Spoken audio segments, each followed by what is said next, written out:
Komisi Pemberantasan Korupsi atau KPK mendaulat DPR sebagai lembaga yang paling korup di Indonesia. Kembali lagi bersama kami, Sobat. Kali ini DPR bahkan disebut sebagai salah satu lembaga terkorup di Indonesia. Tentu saja ini sangat disayangkan, mengingat DPR tupoksinya adalah sebagai wakil rakyat kita semua.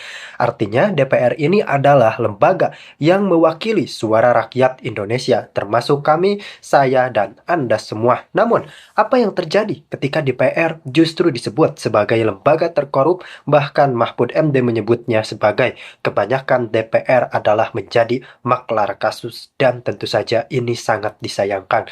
Bahkan dalam sebuah kuliah umum, Prof. Mahfud pernah berkata, di DPR ini jangankan uang yang sudah ada, uang yang belum ada pun korupsinya sudah ada. Ini menandakan bahwa korupsi di internal DPR sebenarnya sangat mengkhawatirkan. Apalagi fakta tersebut kemudian didukung dengan adanya realita yang terjadi bahwa RUU perampasan aset tampaknya belum juga disahkan oleh DPR, yang tentu saja ini menandakan bahwa sangat rumitnya memerangi korupsi di Indonesia. Namun meskipun begitu, kita wajib menyimak serta menganalisis dengan bijak kenapa ada ungkapan data yang menyeruak ke publik, kenapa kok DPR bisa disebut sebagai salah satu lembaga terkorup, dan mengingat realita yang terjadi, apakah layak DPR untuk dibubarkan saja? Tentunya kita harus menyikapi ini dengan bijak dan dengan sudut pandang yang luas. Karena pembubaran DPR tidak bisa sembarangan. Begitupun pada presiden-presiden sebelumnya yang sempat ingin membubarkan DPR. Apalagi Gus Dur mengatakan bahwa DPR ini korupsinya sudah gede-gedean. Lembaga yang harusnya mengayomi rakyat justru korupsinya gede-gedean. Dan ini sebenarnya sebuah tindakan yang sudah tidak bisa ditoleransi. Tanpa berlama-lama, langsung kita simak informasi berikutnya. Undang-undang perampasan aset yang katanya masih digodok sepertinya tidak kunjung diproses. PSI mencatat setidaknya sudah 6 kali rapat paripurna digelar sejak surat presiden atau surpres mengenai RUU tersebut diterima oleh DPR RI. Namun, tak kunjung juga dibacakan oleh pimpinan DPR RI. SI tegas dan tidak akan pernah membiarkan kita lupa akan perwujudan cita-cita mulia ini. Meskipun ketegasan DPR RI dalam hal ini dipertanyakan. Undang-undang ini sangat penting loh, urgent. Kenapa? Karena masalah korupsi di negeri ini bertambah parah dan menyeruak kembali setelah kasus BTS. Dugaan adanya korupsi negeri ini membuat kita menjadi bertambah anjlok dalam riset indeks persepsi korupsi. Undang-undang ini penting karena bisa membuat koruptor miskin dan para penegak hukum dapat menyita dan merampas aset koruptor dan keluarganya tanpa harus menunggu persetujuan dari pengadilan. Koruptor itu takutnya apa sih? Takut miskin.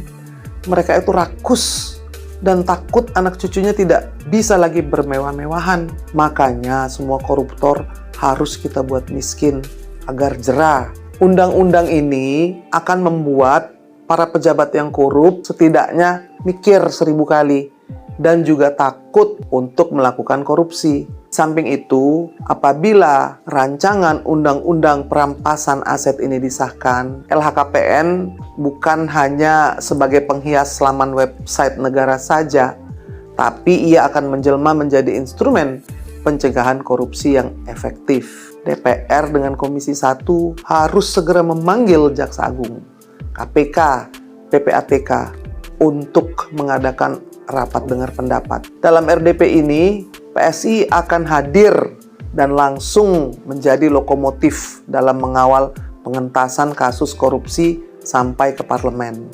PSI bertekad akan terus mengawal proses tersebut sampai jadi undang-undang dan harus jadi undang-undang. Jika undang-undang perampasan aset ini tidak jadi, akan sirna harapan rakyat untuk melihat negara ini terbebas dari korupsi. PSI tegak lurus bersama generasi anti korupsi. Maaf Pak, Ya, Bapak juga di setiap tempat, Bapak juga kadang-kadang juga bicara orang bodoh. Bukan, saya nggak Teman pernah Bapak bodoh. apalagi yang namanya Rocky Gerung itu sudah dungu, tolol, bangsat, tapi goblok, itu semua Bapak omongin, mereka omongin. Kan itu teman Bapak juga. Pingin nangis saya tadi melihat. Kalau Bapak mau nangis silahkan nangis. Apa Bukan. urusannya Bapak Kan mau belum nangis? tentu ibu lebih pintar dari dia. Nangis Oke. saja Udah, Bapak. saya lanjut Kalau ya. mau Ayo, nangis, cukup, nggak ada cukup. masalah. Pak Said Didu, pengamat sosial politik. Terima kasih. Mudah-mudahan saya nggak bodoh. Saya ini birokrat, jadi saya agak sedih kalau semua program tuh didekati dengan politis, karena itu akan merugikan bangsa ke depan. Maksudnya tuh karya seorang politisi yang bagus ya nggak apa-apa diteruskan. Jangan karena perbedaan politik tahu-tahu dirubah lagi. Itu saya birokrat 30 tahun, saya sedih kalau ada program bagus atau kan lawan politik maka hentikan program. Itu yang saya berharap tidak terjadi. Sebenarnya laporan langsung presiden ini terjadi pada saat Pak Sudarmono jadi Wapres 1988. Jadi bukan baru. Itu saat itu baru kali itu pertama kali Presiden Republik Indonesia memberikan tugas khusus kepada Wapres yang namanya pengawasan. Sebelumnya nggak ada, maka dibentuklah kotak pos 5.000. Itu 88. Jadi bukan sesuatu yang jadi apa yang dilakukan Gibran sekarang ini mungkin sama dengan 88 karena datang juga. Jadi maksud saya supaya publik paham. Nah, kalau ada yang berpendapat bahwa ini gimmick, itu normal saja. Ada yang berpendapat bahwa ini akan bagus, normal saja bagi saya. Jadi nggak usah juga membodoh-bodohin orang, Bu. Apalagi anak muda gitu loh, kasihan. Mohon maaf Pak. Ya. Bapak juga di setiap tempat, Bapak juga kadang-kadang juga bicara orang bodoh. Bukan, saya Teman nggak pernah Bapak bodoh. apalagi yang namanya Rocky Gerung itu sudah dungu, tolol, bangsat, tapi goblok, saya itu semua Bapak omongin, mereka omongin. Kan itu teman Bapak juga. Ya teman saya, jangan saya dong. Iya sama Ya, aja. apa hubungannya? Kalau saya bilang tadi, Anak Anda muda bodoh-bodohin, ya ampun. Lu nggak ada. Pingin nangis saya tadi melihat. kalau Bapak mau nangis silahkan nangis. Apa Bukan. urusannya Bapak Kan mau belum nangis? tentu ibu lebih pintar dari dia. Nangis Oke. saja Bapak. Udah, saya lanjut Kalau ya. mau Ayo, nangis, cukup, nggak ada cukup. masalah. Kita lanjut. Kita jangan bertengkar. Ya. Iya, tapi nggak boleh juga Saya juga Bapak bilang berdebat. seperti itu. Bukan, makanya saya Ya bilang itu hak saya. mudah-mudahan saya nggak bodoh gitu ya. Iya, Oke. ya mudah-mudahan Saya Bapak lanjut. nggak bodoh. Saya lanjut ya. Saya menyatakan problem kita sekarang memang saya tidak menyalahkan kalau ada pejabat melakukan gimmick. Tapi saya juga menyatakan jangan sampai gimmick semua. Kan begini, kondisi masyarakat kita memang kelihatannya lebih menghargai gimmick daripada prestasi. Kondisi masyarakat kita. Ya, saya ingin katakan, IQ-nya masyarakat di Indonesia tuh di atas simpanse sedikit. 78. Nomor 130 dari 126 dari 191. Ya. Jadi maksud saya maksud saya kita dengarkan dulu Bu ya, supaya kita pahami kondisi masyarakat kita sehingga yang laku sekarang bukan ILC. Karena ini tempat berpikir. Karena butuh otak 120-an menangkap ILC. Nah, 78 itu sama dengan tim-tim terendah di ASEAN. Kita harus sadari itu yang pertama. Yang kedua, masyarakat kita ini sebenarnya mentalnya mental penunggu bansos. Dan dihitung tuh kapan bansos datang, gitu loh. Nah, yang ketiga, Bang Garni, itu penunggu amplop. Kapan pilkada, kapan Bu Irma turun kampanye lagi, kita akui lah. Ya, nah maksud saya, ini kita harus koreksi semua. Yang keempat, pencari pinjol. Yang kelima, pencari judi online. Nah, yang keenam itu adalah penikmat TikTok. Kalau ILC yang lebih dari 2 menit, mana mau nonton? TikTok yang dilihat yang nggak pakai otak ini. Nah, yang keenam, penikmat Instagram. Ya, itu yang masyarakat kita sekarang. Nah, keempat itu adalah penikmat belanja online walaupun nggak punya uang. Ya, yang 9 itu anti diskusi solusi. Ini yang paling bahaya. Karena kalau kita mau mencari solusi, maka berlatar belakang siapa dia, apa tahunya dia. Padahal kita harus belajar berdiskusi dengan pemikiran yang sangat jernih. Itulah Bu, kenapa saya nggak sanggup masuk partai politik. Nggak sanggup saya, betul-betul sanggup.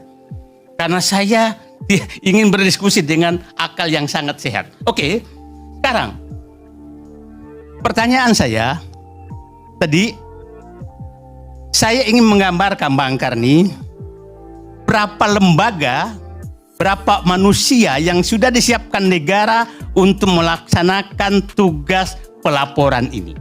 Oke, saya menghitung tadi kira-kira sampai tingkat kecamatan, itu ada 10.000 kantor yang melaksanakan tugas pengawasan. 10 ribuan. Ada sekitar 250.000 orang ditugaskan negara, digaji oleh negara untuk melakukan itu. 250.000 orang yang tugasnya hanya itu. Saya katakan di pusat itu eksekutif, semua eksekutif kementerian lembaga ada namanya Irjen. Irjen ada 80 lembaga, itu kira-kira Irjen itu 100 orang lah. Berarti ada 8.000 orang di pusat.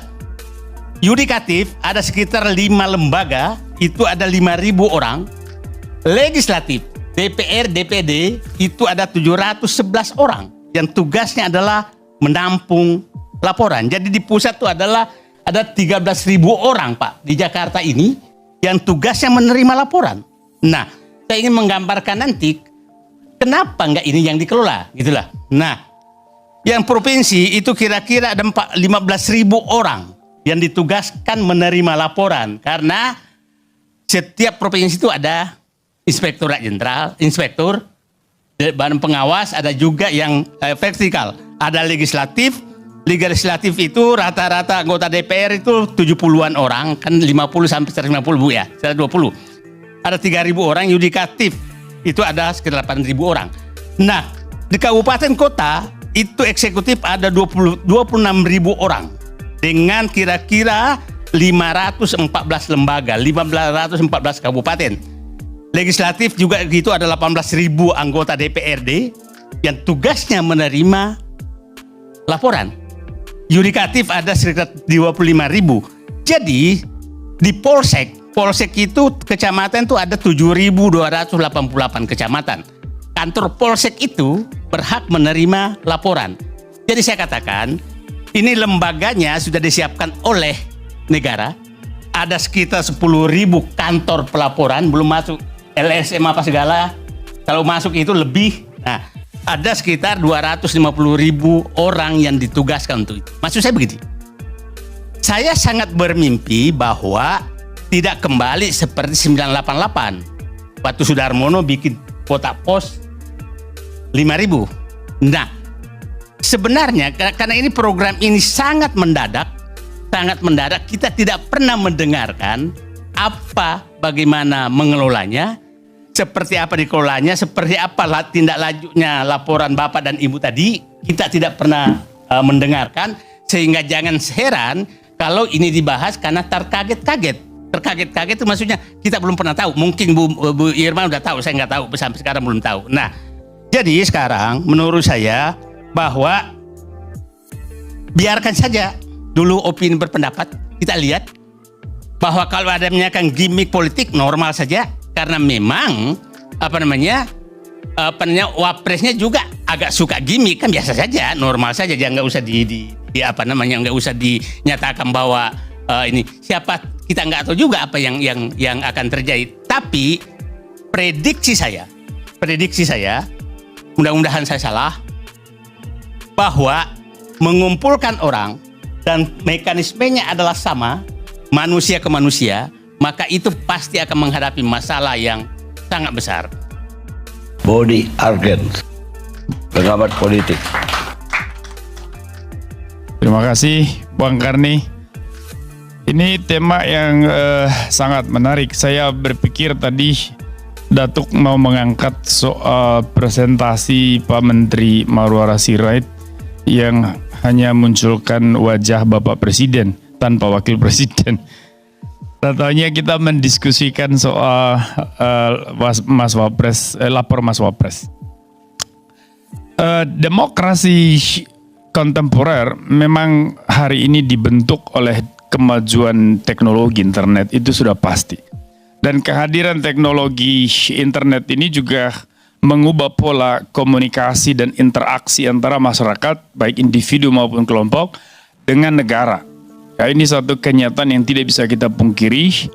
Konsekuensinya kemudian secara positif adalah terjadinya perluasan makna perwakilan politik di dalam demokrasi.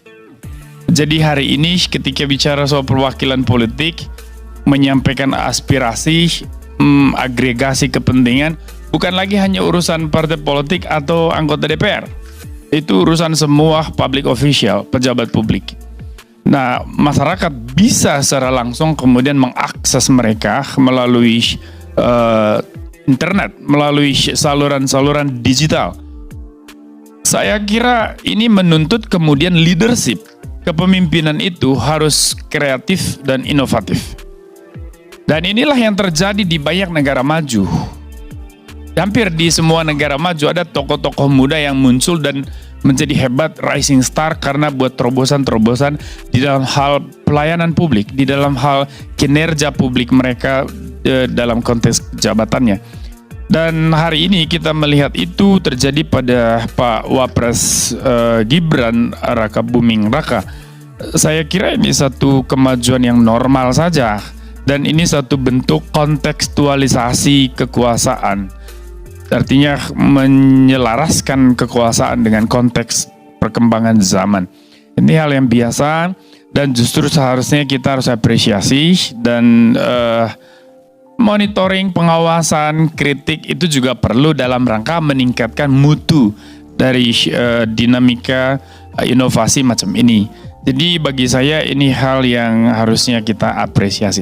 Lalu yang kedua, di dalam sistem presidensial memang kekuasaan itu berpusat kepada presiden sebagai kepala negara dan kepala pemerintahan. Itu tidak bisa dipungkiri. Tetapi mekanisme pemilihan langsung di dalam pemilu membawa konsekuensi bahwa presiden dan wakil presiden itu satu duit tunggal. Dua tapi satu. Maka mereka akan satu visi, satu misi. Nah, dalam hal ini kita sudah memahami dari awal asta-cita yang menjadi refleksi gagasan besar pemerintahan Presiden Prabowo dan Wakil Presiden Gibran. Ini tentu menuntut kreasi dan inovasi untuk bagaimana mewujudkannya secara lebih konkret sehingga bisa terasa dengan secara lebih cepat. Nah, dalam hal ini saya kira kemunculan program Mas Wapres Lapor ini juga satu bentuk inovasi ya. Meskipun itu mungkin tidak diatur di dalam undang-undang dan secara umum di seluruh demokrasi bahwa kewenangan wakil presiden itu tidak cukup besar dibandingkan presiden, itu sudah pasti. Ya, tetapi tidak ada undang-undang, bahkan di dalam konstitusi tidak ada aturannya bahwa seorang wakil presiden boleh melakukan inovasi atau boleh melakukan program-program yang bersifat kreatif di dalam menopang dan mempercepat pelaksanaan implementasi dari kebijakan pemerintah. Jadi semua ini berjalan normal. Nah, kalau dibilang itu pencitraan Bang Karni, dalam politik itu sah-sah saja. Kan orang menciptakan pencitraan karena politik juga bicara soal persepsi timbal balik. Pemerintah butuh persepsi positif dari masyarakat supaya lahir yang namanya trust. Masyarakat juga butuh persepsi yang positif dari negara sehingga pendekatan negara terhadap masyarakat juga harus sesuai dengan konteks kondisi batin, sosial, moral, ekonomi dan sebagainya masyarakat. Jadi ada integrasi kebatinan antara masyarakat dan pemerintah. Itu yang harus dijaga di dalam pelaksanaan kekuasaan dalam demokrasi. Nah, apa yang dilakukan ini kan sebetulnya bukan hal baru. Tadi sudah disampaikan bahwa program lapor dari era Pak Presiden Susilo Bambang Yudhoyono juga sudah berjalan dengan baik. Bahkan ada banyak sekali kajian tesis di luar maupun di dalam negeri yang menganalisis soal program lapor misalnya. Ya, tetapi kali ini kan menjadi sesuatu yang berbeda karena seorang wakil presiden anak muda dan dia turun tangan sendiri. Nah, saya kira dari aspek pencitraan ini juga penting karena masa depan karir politik seorang wakil presiden Gibran Rakabuming itu masih panjang. Sangat masuk akal kalau dia harus memikirkan bagaimana masa depan karir politiknya. Tapi kan bukan itu orientasi utamanya. The ultimate purpose itu adalah bagaimana bisa mengkonkretkan cita itu di dalam tenggat waktu 5 tahun ini, satu periode pemerintahan ini. Dan meskipun ini sesuatu yang hal kecil, tetapi dampaknya besar. Saya kira hukum alam juga akan selalu dipengaruhi oleh hal kecil untuk perubahan yang besar ya Bang. Setidaknya dalam teori butterfly effect, teori Edward Lorenz, kita bisa pahamkan bahwa perubahan kecil hari ini itu membawa dampak terhadap perubahan besar di masa depan. Jadi ada filmnya juga itu, Butterfly Effect. Jadi ada orang mau kembali ke masa lalu, ingin memperbaiki kondisi hari ini. Dan ketika intervensi terhadap masa lalu, sekecil apapun, ternyata berdampak luar biasa besar terhadap hari ini dan masa depan. Dampaknya bisa sangat buruk, bisa sangat baik. Jadi artinya bahwa alam semesta akan bekerjanya seperti itu. Yang paling penting adalah kontribusi kita apa untuk bisa mendorong perubahan itu terjadi kini dan di masa depan. Saya kira itu yang paling penting. Lalu kemudian refleksi dari munculnya program ini adalah PR besar bagi sistem perwakilan politik. Bapak-bapak dan ibu-ibu yang ada di parlemen, baik di pusat maupun daerah, itu harus berpikir hari ini, kalau nanti setiap hari bertambah jumlah warga yang melapor melalui program Wapres, lapor Wapres ini, artinya bahwa trust masyarakat terhadap lembaga perwakilan politik itu menurun sebetulnya. Nah ini PR harus segera diatasi, disikapi, diperbaiki. Nah fakta hari ini politik kita kan orang maju untuk duduk di dalam parlemen harus memiliki modal yang kuat. Maka orang mengatakan bahwa kekuasaan hari ini selalu melekat dengan kekuatan ekonomi.